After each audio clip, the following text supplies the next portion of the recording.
to the series. In this video we're going to be doing the sleeve embellishments. So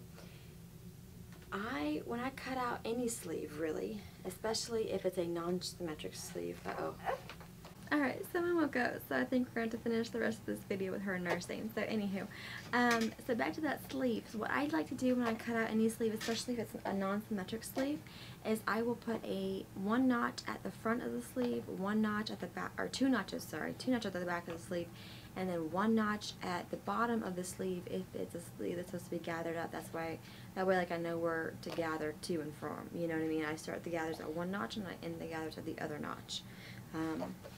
And I just make sure those notches don't go into the seam allowance, whatever the seam allowance is for your pattern. I think in this case it's about 1/4 inch.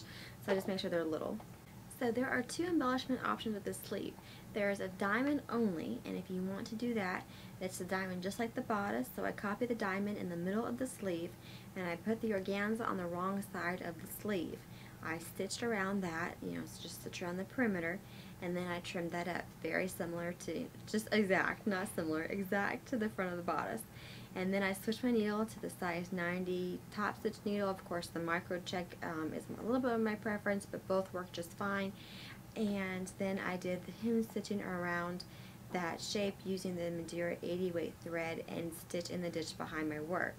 Now hem stitching, like I said previously, on my machine is number 720, and it may be different for your machine, so look in your manual for a shape something like this. Aw, those are so pretty. Thank you. I was about to close how you close the door too. Thank you, that's so fun. Oh, those are so pretty, Audrey. Thank you. Can you put those in for some water for me, please? Yeah. Thank you. They are apparently back from their walk. So that's one option, okay? The next option is to take that diamond and then add some lace to it. So for this, what I did is I traced the diamond and then I put a piece of lace insertion on top. Just right side, right side of the lace facing up and right on top of the right side of the fabric. So both right sides are up and up. Then I stitched down each side of that lace insertion, just a straight stitch.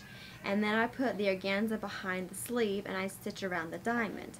And next I cut all of that away. I cut the end points of the lace, that little triangle and the the little point area of the lace away, and I cut the outside of the organza away, as well as the inside, as well as the fabric behind that lace insertion. Just go slow here and just take your time so you don't cut anything through anything you're not meaning to cut through.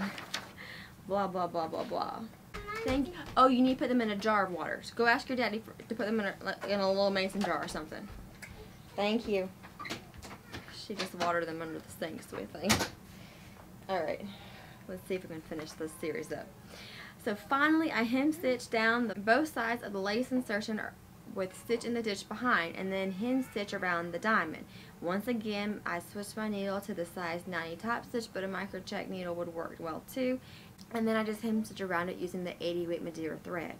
And I tore away the stitch in the ditch, again tearing against itself, like coming back on itself.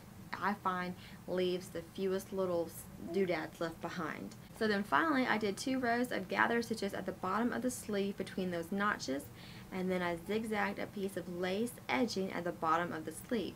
And you could finish the bottom of the sleeve with a bias band instead if that's your preference. Lastly, I joined the sleeves together using a French seam, and I have a detailed video that goes over how to do French seams that I will have linked down below. And there you go, your sleeves are ready to go.